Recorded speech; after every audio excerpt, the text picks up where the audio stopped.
Hello everyone. आज हम पढ़ने जा रहे हैं लीनियर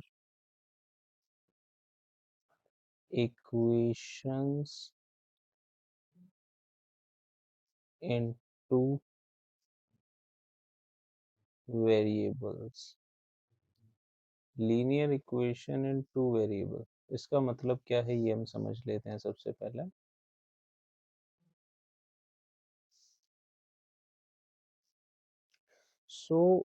इसकी डेफिनेशन की अगर बात करें तो ऐसी कोई भी equation an equation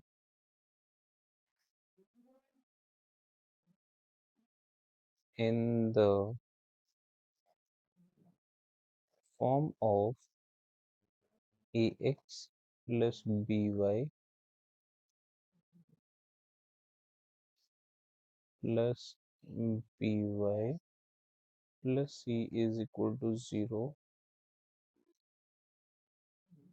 where a is not equal to 0, b is not equal to 0, and a, b, c are real numbers. तो बेसिकली ऐसी कोई भी इक्वेशन ऐसी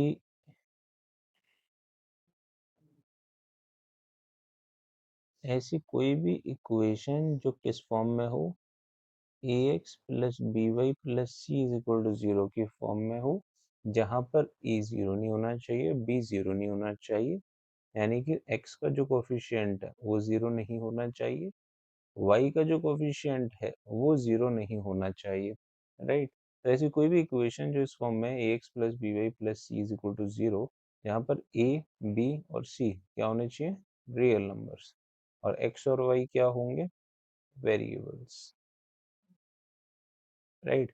इसीलिए इसका क्या नाम पड़ेगा, linear equation in two variable. Linear equation two variable क्यों, यहाँ पर लीनियर इक्वेशन इसलिए बोल रहे हैं क्योंकि यहाँ पर जो वेरिएबल है इनकी पावर कितनी है, 1, और वेरिएबल कितने हैं, 1 एंड 2, इसलिए इसका नाम पड़ गया linear equation in two variable. तो ये जो इक्वेशन है A X plus B Y plus C is equal to 0, इस इक्वेशन को हम क्या कहेंगे, linear equation in two variable, right. तो फॉर एग्जांपल अगर हम बात करें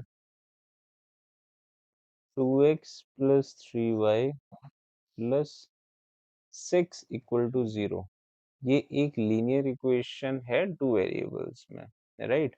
ऐसे ही फॉर एग्जांपल दे सकते हैं x minus y minus 1 equal to 0, ये भी एक लीनियर इक्वेशन है जो किस फॉर्म में है, A X plus B Y plus C is equal to 0 की फॉर्म में, राइट। जैसे कोई इक्वेशन लिखी हुई है x plus y equal to 3, तो इसे भी हम कन्वर्ट कर सकते हैं, ये भी लीनियर इक्वेशन टू वेरिएबल ही है। कैसे, अगर हम 3 को लेफ्ट साइड में ले लें तो ये -3 हो जाएगा। अगेन ये कौन सी फॉर्म बन गई है, A X plus B Y plus C is equal to 0। अब हमें ये और पता होना चाहिए, यहाँ पर अगर हम a की वैल्यू की बात करें इस इक्वेशन में, अगर हम इसको जनरल इक्वेशन से कंपेयर कराएं तो a की जो वैल्यू निकल करके आएगी वो क्या आएगी, x का कोफिशिएंट यहाँ पर है 1 और यहाँ पर है a, तो a का वैल्यू हो जाएगा 1, b का वैल्यू यानी कि y का जो कोफिशिएंट है वो क्या है यहाँ पर 1, तो b का वैल्यू भी क्या हो जाएगा 1, c का वैल्यू क्या आ जाएगा -3, -3, तो ए बी सी की वैल्यू अपने पास यहाँ से आ जाएगी। कल को अगर हमसे पूछा जाए कि इक्वेशन हमें दे दी जाए linear equation in two variable, और हमसे पूछा जाए कि बताओ इसमें ए बी और सी की वैल्यू क्या है, तो हम इसे जनरल इक्वेशन से कंपेयर करा करके किसकी वैल्यू निकाल लेंगे, ए की, बी की और सी, राइट। आई होप ये सब बच्चों को क्लियर हो गया है। चलिए आगे बढ़ते हैं। अब बात कर लेते हैं हम कि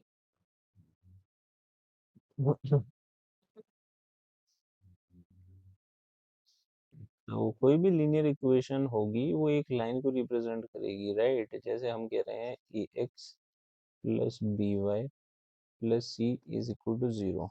तो बेसिकली जब हम इसे ग्राफ पर ड्रॉ करेंगे, जब हम इसे ग्राफ पर ड्रॉ करेंगे,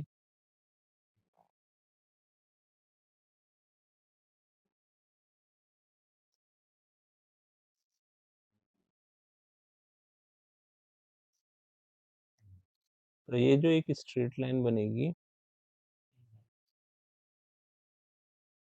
मान लीजिए एक स्ट्रेट लाइन हमारी बन गई। ये जो स्ट्रेट लाइन होगी, ये ये जो लाइन होगी, ये एक स्ट्रेट, ये जो बेसिकली इक्वेशन है, ये जो बेसिकली इक्वेशन है, ये जो इक्वेशन है बेसिकली ये किसी रिप्रेजेंट कर रही होगी एक लाइन की इक्वेशन को, राइट। तो कल को अगर हम दो लाइन की इक्वेशन की बात करते हैं तो वो एक प्लेन पर किस तरीके से बन सकती हैं, कितनी कंडीशंस पॉसिबल हैं, वो हम देख लेते हैं, राइट। मान लेते हैं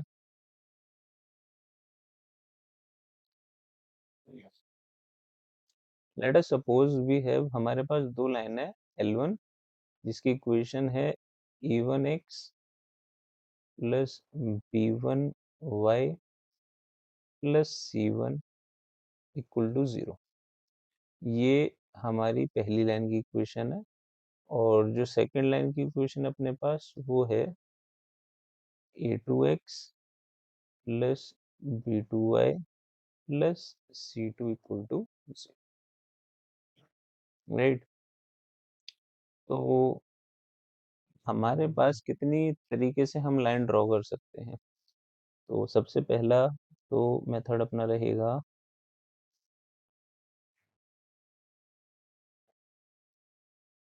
हो सकता है कि दो लाइन एक दूसरे को इंटरसेक्ट कर रही हूँ। Let this be L1, this be L2। या हो सकता है कि दो लाइन एक दूसरे को ओवरलैप कर रही हूँ, राइट। या फिर हो सकता है थर्ड कंडीशन ये है कि दो लाइन जो है अपने पास वो एक दूसरे के पैरेलल हो, right. This is L1 and this is also L2, this is L1 and this is L2। तो हमारे पास कितनी कंडीशन हो गई हैं, हमारे पास जो कंडीशन हो गई हैं वो हो गई हैं, फर्स्ट कंडीशन, लाइन में बी इंटरसेक्टिंग, हो सकता है लाइंस इंटरसेक्टिंग हो सकता है लाइंस को इंसिडेंट कर रही हूँ। जब लाइंस एक के ऊपर एक बन जाती है तो उसको हम कोइंसिडेंट लाइंस कहते हैं, कोइंसिडेंट या फिर overlapping, right. And third condition है कि वो लाइन पैरेलल हो जाए, राइट, लाइंस आर पैरेलल। तो इस केस में अगर हमें दो लाइन गिवन है that is L1 and L2, तो हमारे पास यही तीन कंडीशन पॉसिबल है, या तो लाइन इंटरसेक्टिंग होनी चाहिए, या फिर लाइन कोइंसिडेंट होनी चाहिए, ओवरलैपिंग होनी चाहिए, या इट मे बी पैरेलल। या तो दो लाइन एक दूसरे को एक पॉइंट पर इंटरसेक्ट कर रही होंगी, इससे ज्यादा तो किसी पॉइंट पर इंटरसेक्ट करेंगी नहीं। यहाँ पर तो हमारे पास जो इंटरसेक्शन पॉइंट है वो एक ही मिलेगा। यहाँ अगर हम बात करें तो यहाँ पर इंटरसेक्शन पॉइंट हमें कितने मिल जाएंगे, 1 2 3 4 and so on, infinite number of point हमें मिलेंगे, बहुत सारे पॉइंट मिलेंगे इस जगह। तो ओवरलैपिंग लाइन पे तो हर एक पॉइंट पे सॉल्यूशन होगा। पैरेलल के केस में बात करें तो इसको हम चाहे आगे बढ़ा लें चाहे पीछे बढ़ा लें, ये हमें कोई भी सॉल्यूशन नहीं देंगे, यानी यहाँ हमें एक भी सॉल्यूशन नहीं मिलेगा। ये लाइन एक दूसरे को इंटरसेक्ट ही नहीं करेंगी। जब भी दो लाइन एक दूसरे को इंटरसेक्ट करती हैं तो हम कहते हैं उन दोनों लाइंस का सॉल्यूशन उस पॉइंट को जहां पर वो इंटरसेक्ट करती है। जिस भी पॉइंट पर ये दो लाइन इंटरसेक्ट करेंगी उसे हम सॉल्यूशन कहते हैं इन दोनों लाइंस का। सो हमें हम कह सकते हैं, हम कह सकते हैं कि इस केस में, यानी कि इंटरसेक्टिंग वाले केस में, हमें जो सॉल्यूशन मिलता है वो मिलता है यूनिक, यूनिक का मतलब है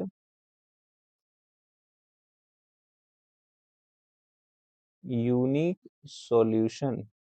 यूनिक सॉल्यूशन का मतलब सिंपली है वन सॉल्यूशन।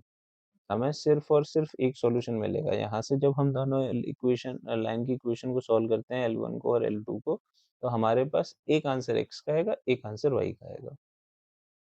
सेकंड केस में अगर हम बात करें कोइंसिडेंट और ओवरलैपिंग के केस में, तो कोइंसिडेंट और ओवरलैपिंग के केस में हमें जो सॉल्यूशन मिलते हैं वो कितने मिलते हैं?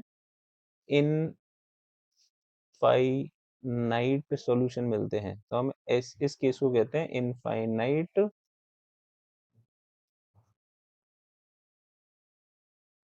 Many solution, right. तो यहाँ पर जो सॉल्यूशन मिलते हैं हमें वो कितने होते हैं? इनफाइनाइट मेनी, बहुत ज्यादा। इनफाइनाइट यानी अनगिनत सॉल्यूशन हमें मिलते हैं इस केस में, जब लाइन कोइंसिडेंट होती है, ओवरलैपिंग होती है। और थर्ड केस में अगर हम बात करें, तो थर्ड केस में यहाँ तो हमारे पास एक भी सॉल्यूशन नहीं मिलेगा, क्योंकि ये लाइन एक दूसरे को कट ही नहीं कर रही है। तो इस केस को हम कहते हैं नो सॉल्यूशन। नो सॉल्यूशन का मतलब हो गया देयर इज नो सॉल्यूशन। यहाँ पर हमें एक भी सॉल्यूशन नहीं मिलेगा, राइट।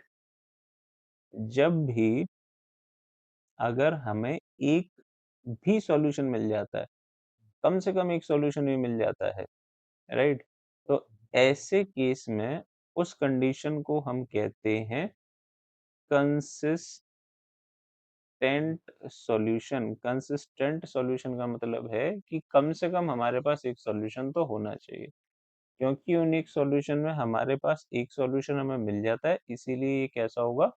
कंसिस्टेंट होगा, कंसिस्टेंट सॉल्यूशन होगा। सेकंड में बात करें तो यहाँ तो एक क्या है, यहाँ तो बहुत सारे सॉल्यूशन मिल रहे हैं, हमें तो एक चाहिए था। अगर एक सॉल्यूशन नहीं मिलता है तो उसे हम कंसिस्टेंट कहते हैं। तो ये भी क्या होगा? कंसिस्टेंट सॉल्यूशन की कंडीशन हो जाएगा।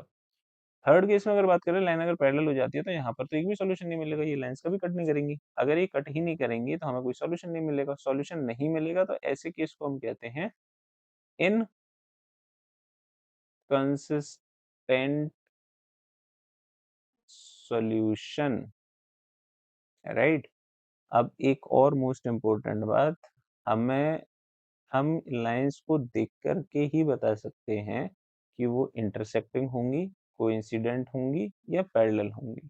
वो कैसे देख कर के बता सकते हैं? इसके लिए कुछ कंडीशंस होती हैं जो हमें याद रखनी है। कंडीशंस कुछ इस प्रकार हैं।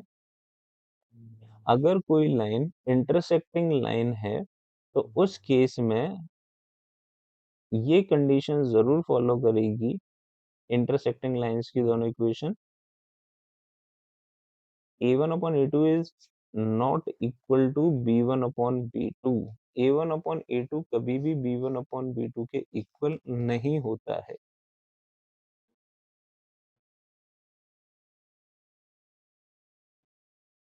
अगर दो लाइन इंटरसेक्टिंग है, a1 upon a2 कभी भी b1 upon b2 के इक्वल नहीं होगा।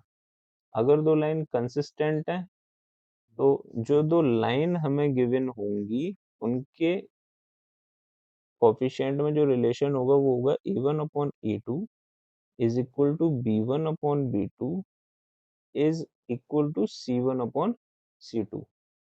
अगर दो लाइन कोइंसिडेंट है या इनफाइनाइट मेन्यू सॉल्यूशन है, तो उस केस में वो लाइंस इस कंडीशन को 100% फॉलो करेंगी।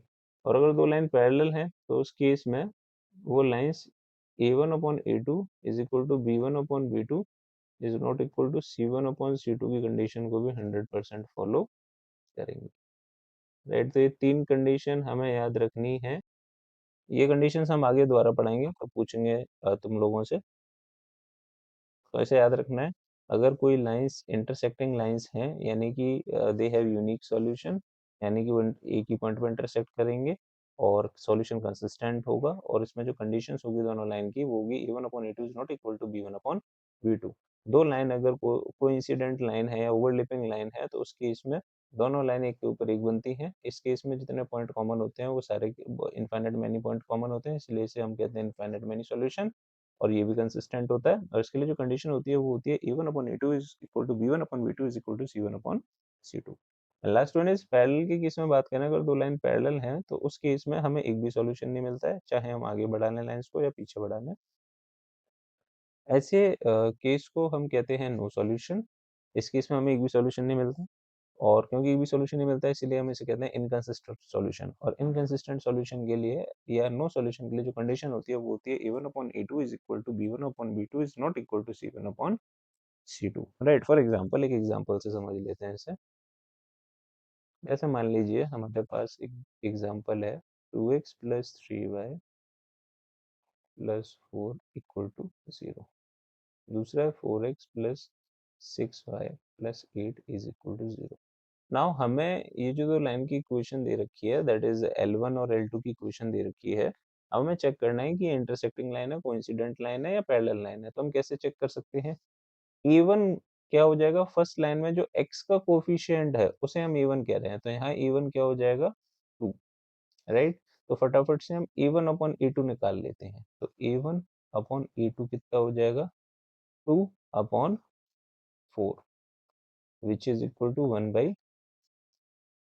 राइट, b1 क्या हो जाएगा y का कोफिशिएंट फर्स्ट इक्वेशन में, b2 क्या हो जाएगा y का कोफिशिएंट सेकंड इक्वेशन में। तो यहाँ पर b1 कितना है 3, b1 अपॉन b2 कितना है 3, और b2 कितना है 6, यानी कि 1 अपॉन 2।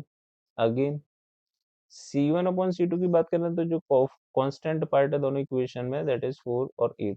तो c1 अपॉन c2 कितना हो जाएगा c1 upon c2 which is equal to 4 upon 8 that is also equal to 1 by 2।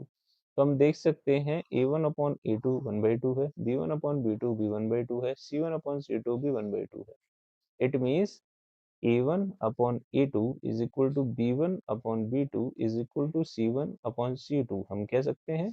और ये कंडीशन किसकी किसकी होती है, देखिए जरा, ये कंडीशन होती है कोइंसिडेंट लाइन की या ओवरलैपिंग लाइन की।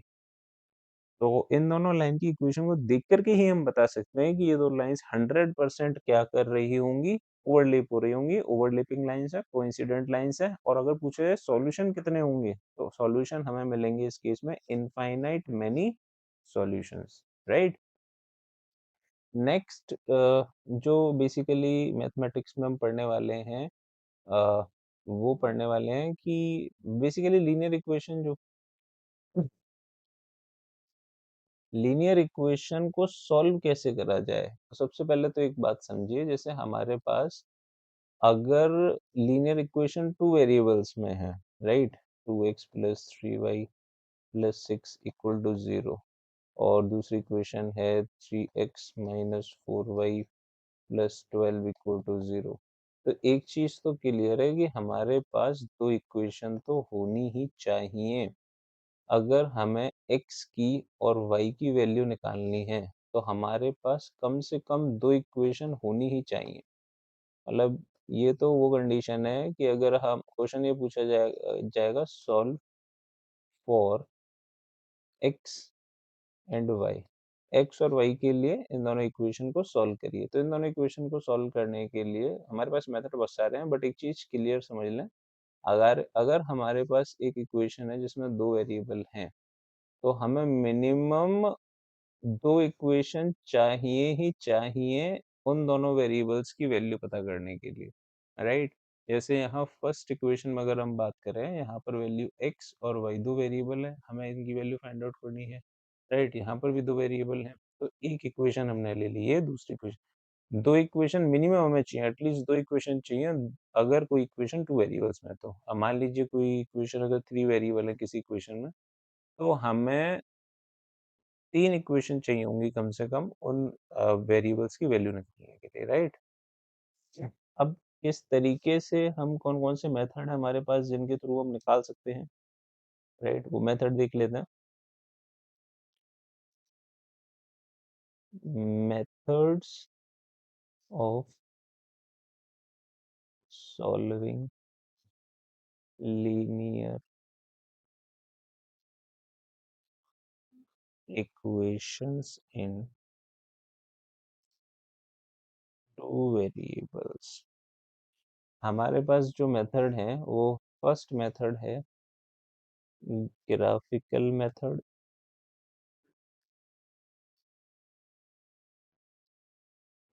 सेकंड मेथड है अपने पास substitution method, third one is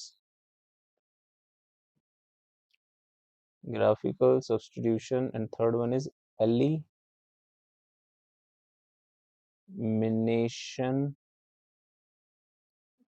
method, right? First one is graphical method, second is substitution, third one is elimination। एक मेथड और था जो सीबीएसई ने डिलीट कर दिया है, that is cross multiplication, cross multiplication method, ये सीबीएसई ने हटा दिया है, तो ये अपने को नहीं करना है। अपना जो फोकस रहने वाला है वो सिर्फ और सिर्फ रहने वाला है ग्राफिकल मेथड पर, सब्स्टिट्यूशन मेथड पर और एलिमिनेशन मेथड पर। ग्राफिकल मेथड से कैसे हम दो गिवन इक्वेशन जो हमें दी हुई हैं उनको सॉल्व कर सकते हैं एक्स और वाई के लिए, राइट? तो चलिए फिर, आई होप ये लेक्चर आपको अच्छे से समझ में आ गया हो। चलिए इसके बाद हम सीखेंगे कि कैसे इन दोनों इक्वेशंस को हम सॉल्व करते हैं डिफरेंट डिफरेंट मेथड से। तो फिर मिलते हैं नेक्स्ट वीडियो में। Thank you.